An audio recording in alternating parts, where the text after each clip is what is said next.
Yo voy a hacer algunas referencias porque el debate lo amerita, más que ameritarlo lo exige.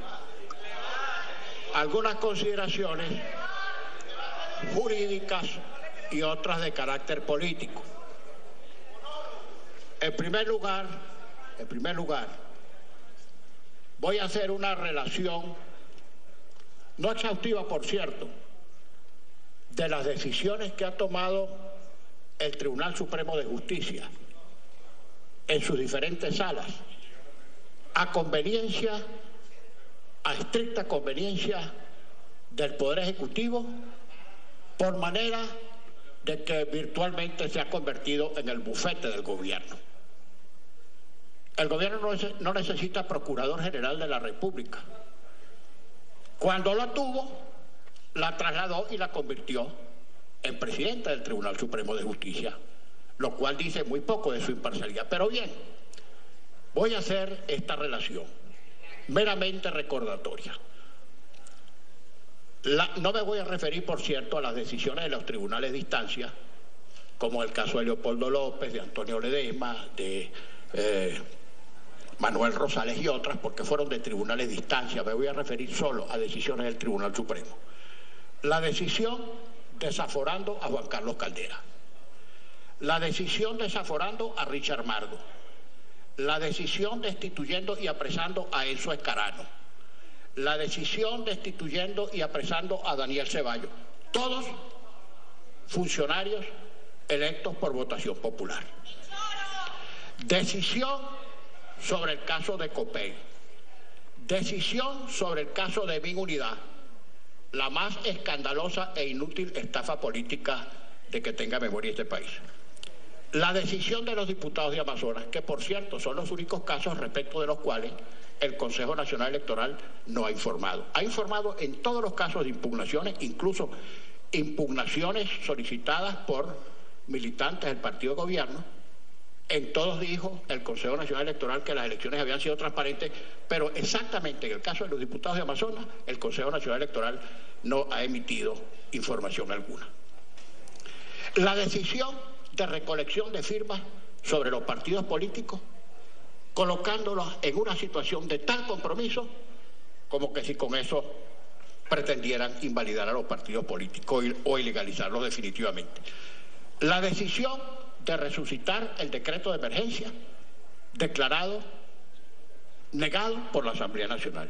Y ahora la decisión número 9 del 1 de marzo, restringiendo al límite de la imaginación del propio tribunal las facultades de esta Asamblea Nacional. Una sorpresa, estimados colegas, como el malandro que huye cuando escucha la sirena de la policía. Antes de perpetrar esta sentencia, el tribunal no se dio cuenta de que violó el artículo 40 de su propia ley del Tribunal Supremo de Justicia, que hace inválida, mejor dicho, inexistente la sentencia. Porque el artículo 40 de la ley del Tribunal Supremo de Justicia exige que la sentencia esté firmada por las 2/3 partes de los magistrados de la sala. Es decir, por 5 de los 7 magistrados, y la sentencia fue firmada solo, consta en la misma sentencia que fue firmada solo por 4 magistrados, porque los 3 magistrados expres, por escrúpulos, Calixto Ortega, la doctora Anderson y el magistrado Damiani, no firmaron la sentencia. Como eran magistrados express, para cubrir las espaldas de la sentencia, no firmaron. Pero resulta que entonces 4 de 7 no hacen la mayoría que exige el artículo 40 de la ley, del reglamento del Tribunal Supremo de Justicia, para que la sentencia sea válida. Es una sentencia inválida, inexistente, no vinculante.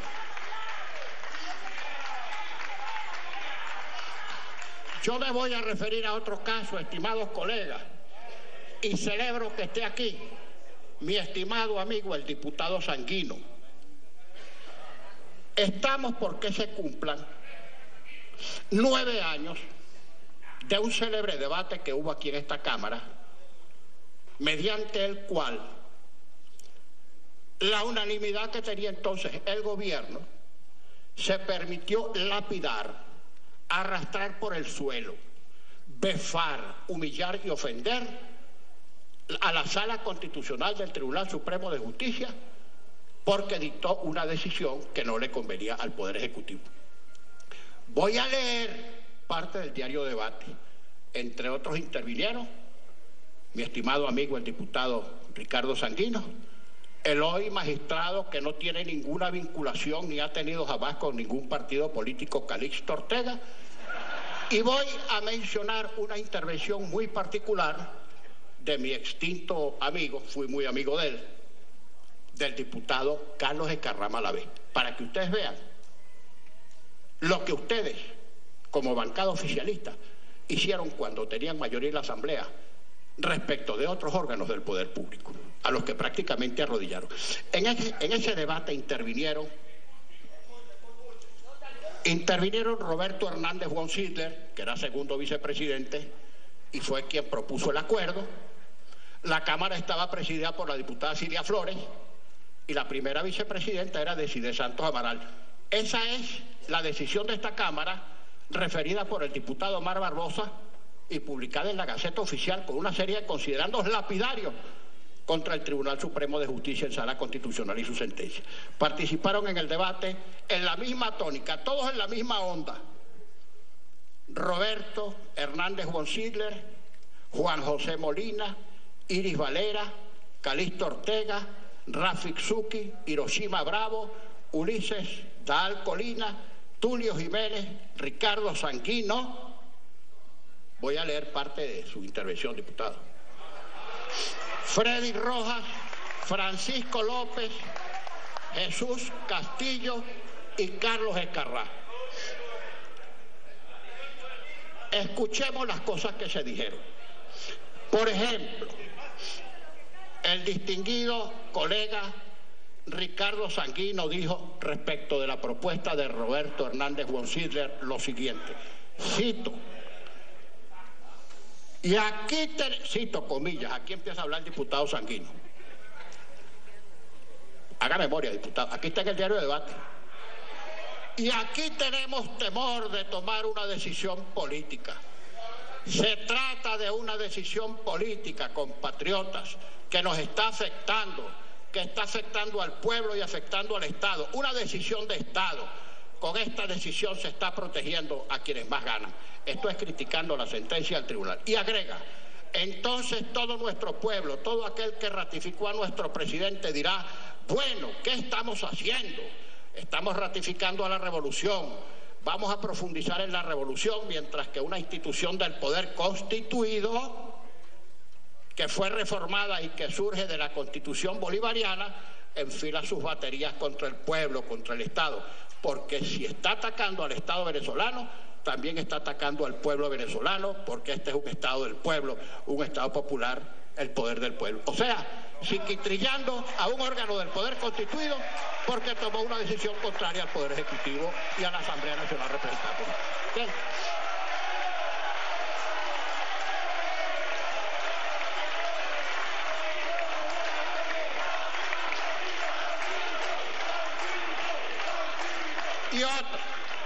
Y otra, estimados colegas, sigo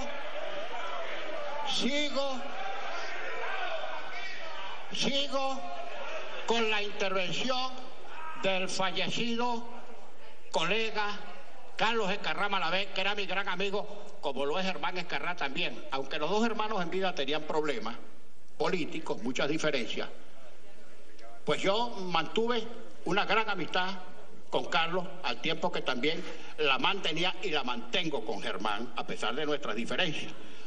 Los dos, debo reconocer, tienen su buen equipamiento jurídico constitucional. Claro, para mí puesto diversamente al servicio de malas causas, ciertamente.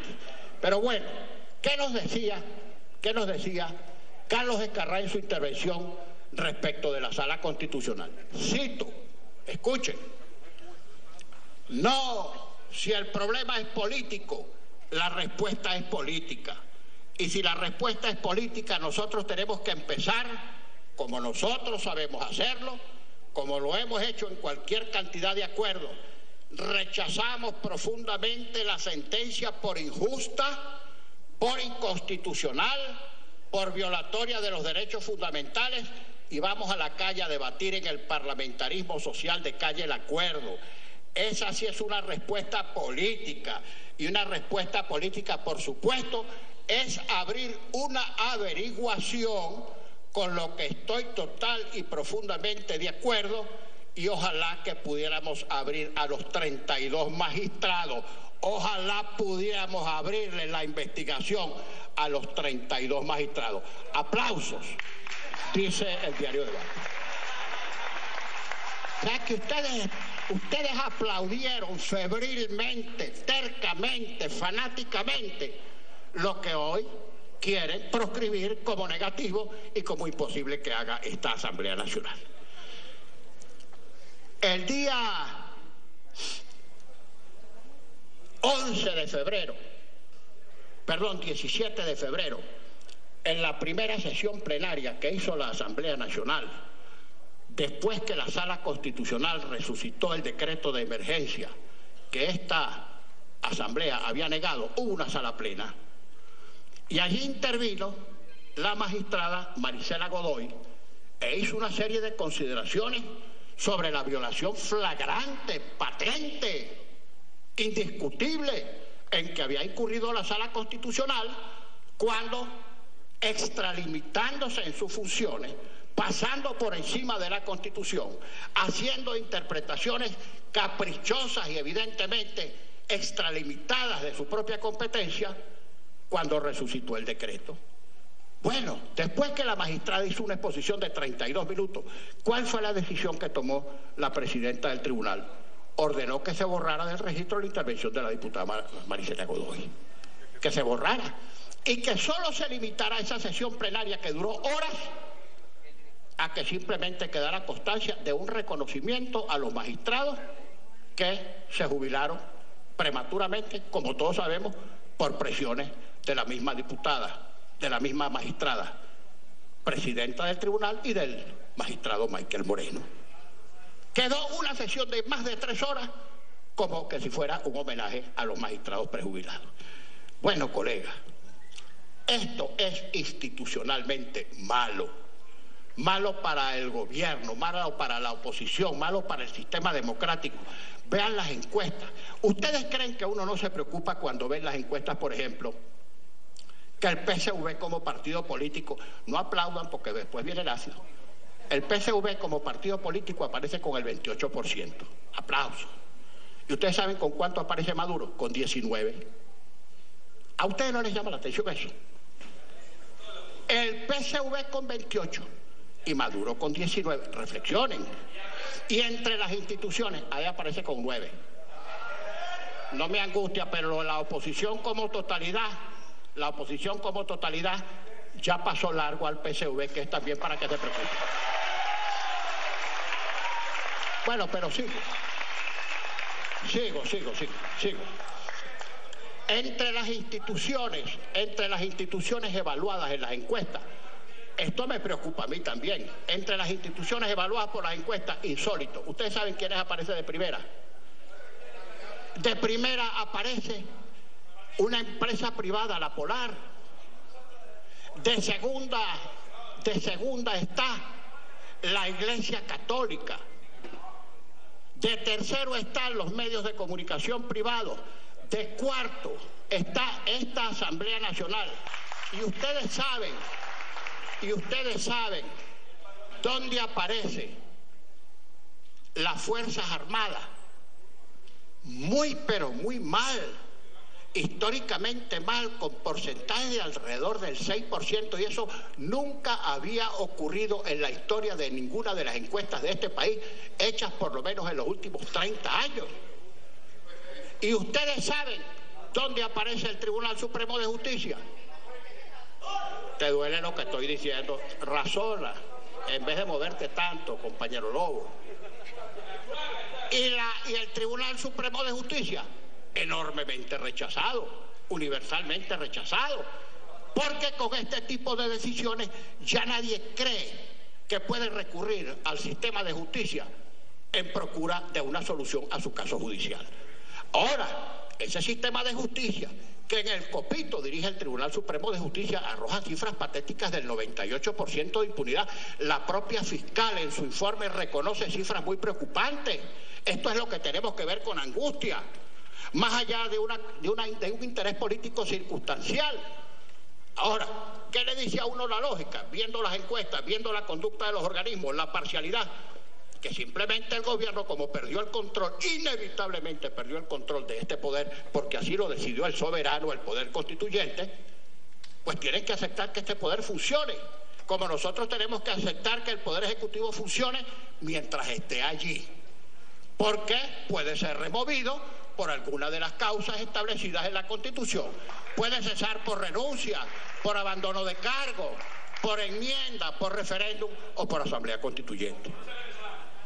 Nosotros vamos a activar los mecanismos a nuestro alcance y de acuerdo con nuestras propias, con la evaluación de las situaciones que hagamos nosotros libérrimamente.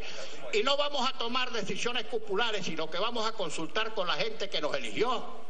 Y vamos a hacer parlamentarismo de calle, no para promover disturbios, no para promover azonadas que eventualmente provoquen al gobierno a reprimirla para después decir que estamos alterando el orden público. No, pero nadie nos puede prohibir, así como nadie les puede prohibir a ustedes que defiendan su gobierno, por patuleco que esté, ese es un derecho constitucional de ustedes y se reconoce abiertamente.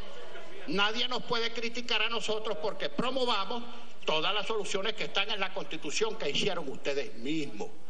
Porque esa fue una constitución, producto de una constituyente que se inspiró en el modelo prácticamente dictado por el expresidente Hugo Chávez. Así es que, colegas, con esta sentencia, repito, esa sentencia, yo le voy a pedir al diputado Carlos Eduardo Berrizbeitia que retire su propuesta porque esa sentencia no existe. Tenemos que modificar el acuerdo y referirnos en otros términos a esa sentencia. Esa sentencia no existe. Lamento que no esté aquí el diputado Pedro Carreño para escuchar esta parte. No existe porque el tribunal en su carrera, en su malandanza, en su apuro, no se dio cuenta que violaba su propio reglamento. ¿Qué van a hacer ahora? Aplicarse la autotutela, ellos sí que nos niegan a nosotros. Ahora van a autotutelarse. Es que van a cambiarle 4 párrafos y tirar otra sentencia ex post para decir que es una sentencia distinta y entonces van a inventar el entuerto que cometieron. Esa trampita no vale ni se la va a calar el país. Así es que les digo, estimados colegas, yo creo que lo mejor es que todos caminemos y nos desenvolvamos estrictamente por los caminos que nos señala la Constitución. Pongamos el oído en la calle, veamos qué es lo que nos está aconteciendo como país, cuáles son los problemas fundamentales, porque lo que crispa a la gente es que mientras hay problemas con la comida, con la medicina, con la seguridad, con el agua y con la luz, el tribunal crea que va a resolver las cosas simplemente con sentencias de carácter político, neutralizando a un poder que no controla. Lo que tienen que neutralizar es el hambre, es la miseria, es la inseguridad. No sigan protegiendo a gente a quienes ustedes mismos les conviene que sean sancionados porque los están rayando. Si ustedes, no tengo por qué dudarlo, no tienen cuentas pendientes, no se preocupen porque un choro civil o militar de su gobierno o de la oposición o quien sea resulte enjuiciado, castigado, perseguido e incluso investigado por la Asamblea Nacional. Cosa que vamos a seguir haciendo, colegas. Vamos a seguir investigando todo lo que tengamos que investigar y vamos a hacerlo sin prejuicio, caiga quien caiga. Así es que, colegas, los llamo a la reflexión. Ojalá se hubieran anotado en el debate y hubieran participado con sus razones, que seguramente ustedes tendrán allí gente que puede exponer razones ante nuestra posición política. Eso es válido, eso es legítimo. Pero lo que no podemos hacer es decir que tal poder no existe, que tal poder no puede actuar simplemente porque no lo controlamos. Este poder sigue existiendo porque está en la Constitución y porque es producto de la voluntad popular expresada el último 6 de diciembre. Muchas gracias.